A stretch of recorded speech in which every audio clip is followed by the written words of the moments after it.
In 1959, John Freeman's guest on Face to Face was the outstanding mathematician and philosopher Bertrand Russell, then within 2 months of his 87th birthday.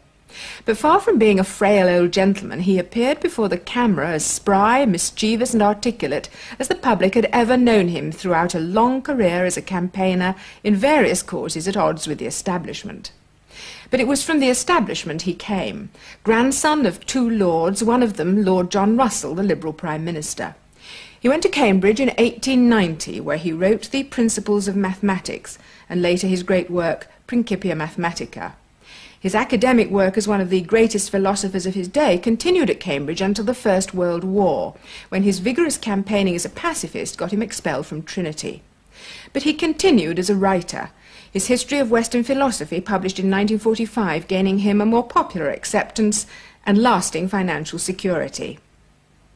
Russell, a late Victorian, was an early crusader for free love, in revolt against the humbug and hypocrisy of much of Edwardian life, a freedom exemplified unashamedly in his own private life.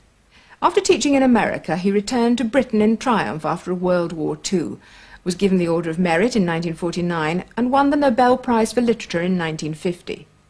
From the 50s onwards, his main concern was the threat of nuclear annihilation.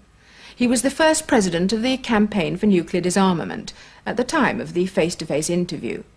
And 2 years later, still battling against authority, he was arrested at an anti-nuclear sit-in in Parliament Square and sentenced to 7 days in jail. He was 89 years old.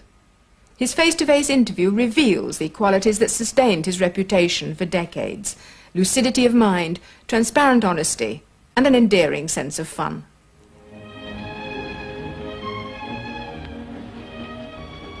By the death of the third Earl Russell, or Bertrand Russell as he preferred to call himself, at the age of 90, a link with a very distant past is severed. His grandfather, Lord John Russell, the Victorian Prime Minister, visited Napoleon in Elba.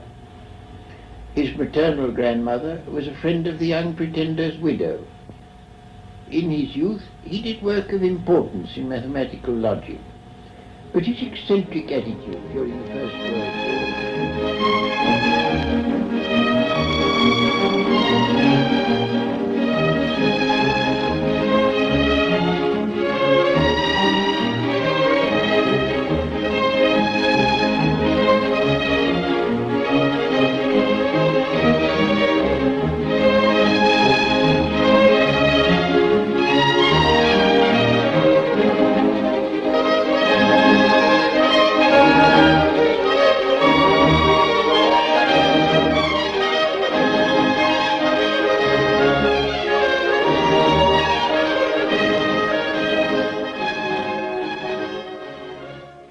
In the Second World War, he took no public part, having escaped to a neutral country just before its outbreak. In private conversation, he was wont to say that homicidal lunatics were well employed in killing each other, but that sensible men would keep out of their way while they were doing it. He appeared in extreme old age, full of enjoyment, no doubt owing in large measure to his invariable health, for politically, during his last years, he was as isolated as Milton after the Restoration. He was the last survivor of a dead epoch. That I wrote in 1937, a year before the Second World War began, as a prophecy of what I thought the Times would say about me when I died. I observed that the date I attributed to my death is 1962, which is coming ominously near and begins to cause me some alarm. So before you feel too much alarm, let us examine this obituary, which was written in jest, and see how true it really is. To start with, let's go back to the distant past. What is your very earliest memory, Lord Russell? Well, I suppose my very earliest memory is tumbling out of a pony carriage when I was 2 years old. And my earliest at all vivid memories are of arriving at the house of my grandparents, Pembroke Lodge in Richmond Park, after the death of my father, who died when I was 3. How did you come to be in the care of your grandparents? Your mother had also died? Yes, she died when I was 2 and my father when I was 3. Do you have any memory of your parents? Very little. I remember nothing of my mother. I remember my father once giving me a leaflet printed in red letters, and the red letters pleased me. What was life like at Pembroke Lodge? Did your grandparents, for instance, entertain the great people of the day? Yes, not very much. My grandfather was already an invalid. He could only get about in a bath chair. He died when I was 6. My grandmother survived for a long time, till after I was married. But she lived in semi-retirement. We saw a lot of distinguished people, especially literary people. Your grandfather had been a politician in his day, as your father. My grandfather, yes, my grandfather was twice Prime Minister. My father was in Parliament for a very brief period. Did you meet the great and famous who used to come to visit, or were you shut away in the nursery? Oh, I used to meet them, yes. Who especially impressed you at that age? Well, I think Mr. Gladstone especially impressed me. Well, what's your memory of him? Oh, I have a great many memories of Mr. Gladstone. He had an eye that could quell anybody. It was, people who didn't know him can't quite understand his political importance. It depended on his hawk's eye. My most painful recollection of him is when I was 17 and very, very shy, and he came to stay with my people, and I was the only male in the family. And after the ladies had retired after dinner, I was left tete-a-tete with Mr. Gladstone. And he didn't do anything to alleviate my shyness. He made only one remark. He said, "This is very good port they've given me, but why have they given it me in a claret glass?" And I didn't know the answer.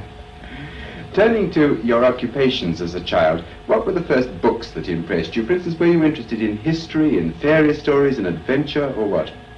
Oh, I was always very much interested in history, very much. Fairy stories when I was younger, yes. And I regret to say that I liked Hans Andersen much better than Grimm. I don't now, but I did then, very much better. I read Hans Andersen's fairy tales over and over again when I was young. Were you always a skeptic from small childhood, or did you believe in the conventions of Oh, the I fairy wasn't a skeptic when I was very young, no. I was very deeply religious and lost my conventional beliefs slowly and painfully, very slowly. I remember it now. This is another very early memory that I have, that when I was 4 years old, they'd just been telling me the story of Little Red Riding Hood. And I dreamt that I'd been eaten by a wolf, and to my great surprise, I was in the wolf's stomach and not in heaven. This was the beginning, perhaps, of skepticism. Yes. Tell me, did you say your prayers when you were a child? Oh, yes. When did you cease doing that? Oh, I suppose when I was about 12 or 13. Were you made to say them before that? Well, yes, I was made to at first, but I went on after I'd stopped being made to. Yes. Will you tell me what experience it was that gave you your first intuition about skepticism when you were a child? Well, I suppose you might say the time when I tried to catch an angel. They told me when I was an infant that angels watched round my bed while I slept. And I'd seen pictures of angels, and I thought I should very much like to see one. But I supposed that the moment I opened my eyes, they fled away. So I thought, well, next time I wake up, I won't open my eyes, and they won't know. And I did so, and I made a grab thinking I should catch an angel, but I didn't. Do you think now, looking back, that there's any really unfortunate legacy that you carried out of your childhood? I do. I mean, the sort of family attitude, certainly on matters of sex, was morbidly puritanical. Well, did you then in fact have a feeling of guilt about sex? No, well, I don't know. I don't think I had much occasion to, no. Well, now, let's turn to your schooling. What sort of learning at that age? Did you, for instance, study the classics? Well, to a certain degree, I was never fond of the classics. I mean, mathematics was what I liked. My first lesson in mathematics I had from my brother, who started me on Euclid. And I thought it was lovely stuff I'd ever seen in my life. I didn't know there was anything so nice in the world. Can you remember and tell us about that first lesson? Yes, I remember it very well. But I remember that it was a disappointment because he said, now we start with axioms. And I said, what are they? And he said, oh, they're things you've got to admit, although we can't prove them. So I said, why should I admit them if you can't prove them? And he said, well, if you won't, we can't go on. And I wanted to see how it went on, so I admitted them pro tem. Now, what was it that first provided you with the incentive to become a mathematician? I liked it, well, for a number of reasons. In the first place, the sheer pleasure, which was the sort that people get from music or from poetry, it delighted me. Then, apart from that, I thought that mathematics was the key to understanding the universe. And I found all sorts of everyday things explained by means of mathematics. Have you found on the whole in your own life that the pursuit of either mathematics or philosophy has given you some sort of substitute for religious emotion? Yes, it certainly did. I mean, until I was about 40, I should think, I got the sort of satisfaction that Plato says you can get out of mathematics. It was an eternal world, it was a timeless world. It was a world where there was a possibility of a certain kind of perfection. And I certainly got something analogous to religious satisfaction out of it. What period of your life, or rather what episode in your life, led you to turn again from philosophy to some extent into social work and politics? Oh, the First War. The First War made me think it just won't do to live in an ivory tower. This world is too bad, we must notice it. Were you a moral pacifist, or was it merely that the war seemed to you to be inexpedient and unnecessary? I thought, as a politician, and I still think, that it would have been very much better for the world if Britain had remained neutral and the Germans had won a quick victory. We should not have had either the Nazis or the Communists if that had happened, because they were both products of the First World War. The war would have been brief, there would have been nothing like so much destruction. I still think that is valid. That is speaking as a politician. Speaking as a human being, I used to have occasion to go to Waterloo, and there I would see troop trains going off, filled with young men who were almost sure to be slaughtered. And I couldn't bear it. It was too horrible. How much, in fact, did you actively campaign against it? Oh, as much as I could. I went all over the place making speeches, and I did everything I could to help the conscientious objectors. I wrote about it everywhere where I could. No, I did everything I could think of to do. Did you have sort of public notoriety as an unpopular figure, or were you regarded as just a crank? I wasn't actually pelted with rotten eggs, but I had an almost worse experience. I was at a meeting of pacifists at the Circuit Brotherhood Church, and it was stormed by a mixture of colonial troops and drunken viragos. The drunken viragos came in bearing boards full of rusty nails with which they clamped everybody on the head, and the colonial soldiers looked on and applauded them, and the police looked on and did nothing. And women had all their clothes torn off their backs and were badly mauled and so forth and so on. And the viragos of the rusty nails were just about to attack me, and I didn't quite know what one did about this, when somebody went up to the police and said, look, you really ought to stop these women, you know, he's a distinguished writer. Oh, said the police.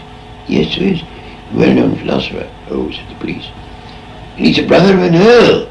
And then the police rushed and saved me. Was this the time that you went to prison, or was that No, later? It was earlier. Well, what exactly did you go to prison for? For writing an article which I was convicted on the ground that this article was intended and likely to cause bad relations between England and the United States, because I pointed out how United States troops were used as strikebreakers, and it was thought I oughtn't to have done that. Did you plead guilty to the charge? Oh no, I didn't. I said it's nonsense.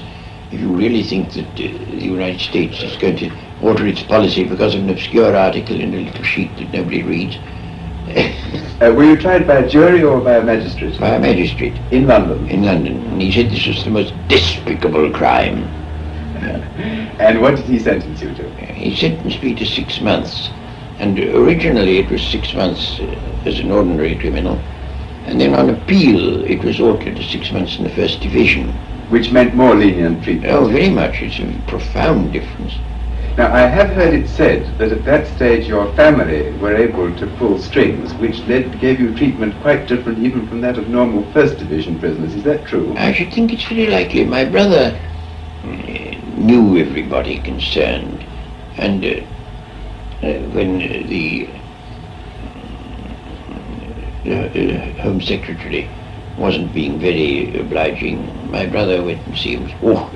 He was my fag at Winchester, so he did.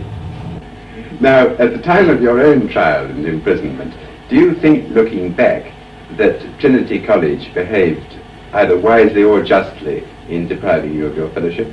No, certainly not, especially as they did it while the case was sub judice. All the younger fellows had gone to the war, and the government of the college was left to the old boys, and the old boys felt we must do our bit. We can't fight, we're too old. And their bit was to get rid of me. Now, something very similar to that, of course, happened in the Second World War, when your appointment at the College of the City of New York was terminated. What actually did happen in the Second World War? Oh, in the Second World War I was completely patriotic. I supported the war, and I was entirely orthodox in my views about that. Nevertheless, you were thrown out of another college at the same age. But that was for quite different reasons. That was on the ground of my views about marriage and morals. That was a Roman Catholic business.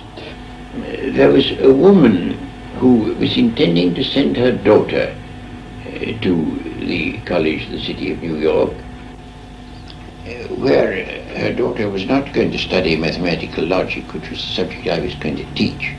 But nevertheless, this woman professed to be afraid that I should rape her daughter or corrupt her in some way by my mere presence in other classrooms in the same university. And on that ground, she brought an action that I should be deprived of my position. And she accused me of being lewd, lecherous, lascivious, obscene, and aphrodisiac. And all these charges were upheld by the judge in the court, and the judge said that he would therefore annul this appointment. And did she bring any evidence to justify these charges? Yes, oh yes. It was proved that I had said that an infant under 6 months old, if seen touching his parts, should not be slapped. That was the chief evidence. What happened to you when you lost your job in New York? Were you, for instance, did you have another job to go to in America? Well, I didn't know I should have. I was completely ostracized. No newspaper would print a word I wrote. No magazine would print a word. No hall would allow me to lecture in it. So that I was cut off from all my means of livelihood. And I couldn't get any money out of England at that time because of currency regulations. And so I was expecting to starve. I had 3 children whom I was educating, 2 of them at the university, 1 younger. And I expected we should all suffer very badly, and we should have done but for a certain man called Dr. Barnes, who came to my rescue and gave me a job.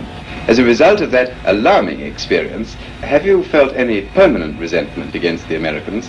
Oh, no, none whatever. I think, after all, my father, when he stood for Parliament in a rural constituency in 1868, suffered in exactly the same way, for exactly the same causes. And I allowed myself to reflect that urban New York in 1940 was exactly at the same point in the road towards enlightenment as rural England in 1868. But having made that remark, I felt no further resentment. Do you ever now, in old age, encounter these explosions of anger? Oh, yes. I had a letter from an Anglican bishop not long ago, in which he said that all my opinions on everything were inspired by sexual lust, and that the opinions I'd expressed on this subject were among the causes of the Second World War. Do you think that on the whole the fanatics in the world are more useful or more dangerous than the skeptics? Fanaticism is the danger of the world and always has been, and has done untold harm. No, I think fanaticism is the gravest danger there is. I might almost say that I was fanatical against fanaticism. But then are you not fanatical also against some other things? You see now, your current campaign, for instance, in favour of nuclear disarmament, would you encourage your supporters to undertake some of the extreme demonstrations that they undertake, and isn't that fanaticism? I don't think that's fanaticism, no. I mean, some of them may be fanatical, but I do give them support, but not from fanatical reasons. I support them because everything sane and sensible and quiet that we do is absolutely ignored by the press. And the only way we can get into the press is to do something that looks fanatical. Do you think it possible that the anti-nuclear campaign may already be a bit out of date in the light of the preparations for bacteriological and biological warfare which we now know are going on? It certainly would be if it was only a campaign against nuclear weapons. But it is in fact a campaign against war. And the momentary argument against war is mainly derived from nuclear weapons. But if they were out of the way, there would be other arguments that would be just as potent. And the fact is that scientific man cannot survive if he is going to continue to make war. I mean, the worst possibility is that human life may be extinguished, and it is a very real possibility, very real. And that is the worst. But assuming that doesn't happen, I can't bear the thought of many hundreds of millions of people dying in agony only and solely because the rulers of the world are stupid and wicked, and I can't bear it. Do you look back to the 19th century on the whole with nostalgia and regret? Well, it all depends upon what you're thinking about. The world was much more beautiful to look at than it is now. Every time I go back to a place that I knew long ago, I think, oh, how sad it is. This place used to be beautiful and now it's hideous. And one thing after another, one piece of beauty after another is destroyed. And that I do profoundly regret. But when it comes to ideas, well, there's immensely less humbug than there was, and that I rejoice in. Of the sort of conventional self-indulgences or vices like drink and tobacco and so on, which is your favourite one? Oh, tobacco. I smoke a pipe all day long except when I'm eating or sleeping. Hasn't that shortened your life? Well, they used to say it would when I first took to it, but I took to it some 70 years ago, so it doesn't seem to have had a very great effect so far. In fact, you know, on one occasion it saved my life. I was in an airplane, and a man was getting a seat for me, and I said, get me a seat in the smoking part, so if I can't smoke I shall die. And sure enough, there was an accident, a bad accident, and all the people in the non-smoking part of the plane were drowned. and the people in the smoking part jumped into the Norwegian fjord where we'd landed and were saved, so that I owe my life to smoking. Did you have to swim to save your life? Oh yes, we all had to. And did you think great thoughts about death and survival when you were actually swimming? No, I was strung up by a journalist in Copenhagen, and he said, what did you think while you were swimming in the fjord? So I said, I thought the water was cold.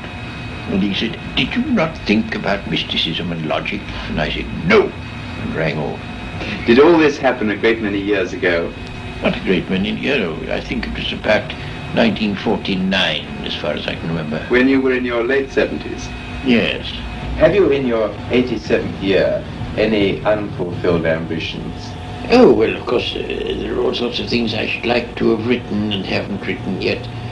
I mean, almost every day I think of some new subject I should like to have written a book about, but there isn't time to write them all. Have you written an autobiography? I have, yes. Is it up to date? Well, no, not quite. Are you going to allow it to be published in your lifetime? No, not till I'm dead. Why? Well, in the first place, because it won't be complete until then. And in the second place, because there are all sorts of things that ought not to be said too soon, and it may even have to wait some time after I'm dead, I don't know. One last question. Suppose, Lord Russell, this film were to be looked at by our descendants, like a Dead Sea Scroll in 1,000 years' time. What would you think it's worth telling that generation about the life you've lived and the lessons you've learned from it? I should like to say two things. One intellectual and one moral. The intellectual thing I should want to say to them is this. When you are studying any matter or considering any philosophy, ask yourself only what are the facts and what is the truth that the facts bear out. Never let yourself be diverted either by what you would wish to believe or by what you think would have beneficent social effects if it were believed. But look only and solely at what are the facts. That is the intellectual thing that I should wish to say. The moral thing I should wish to say to them is very simple. I should say, love is wise, hatred is foolish. In this world, which is getting more and more closely interconnected, we have to learn to tolerate each other. We have to learn to put up with the fact that some people say things that we don't like. We can only live together in that way. And if we are to live together and not die together, we must learn a kind of charity and a kind of tolerance, which is absolutely vital to the continuation of human life on this planet.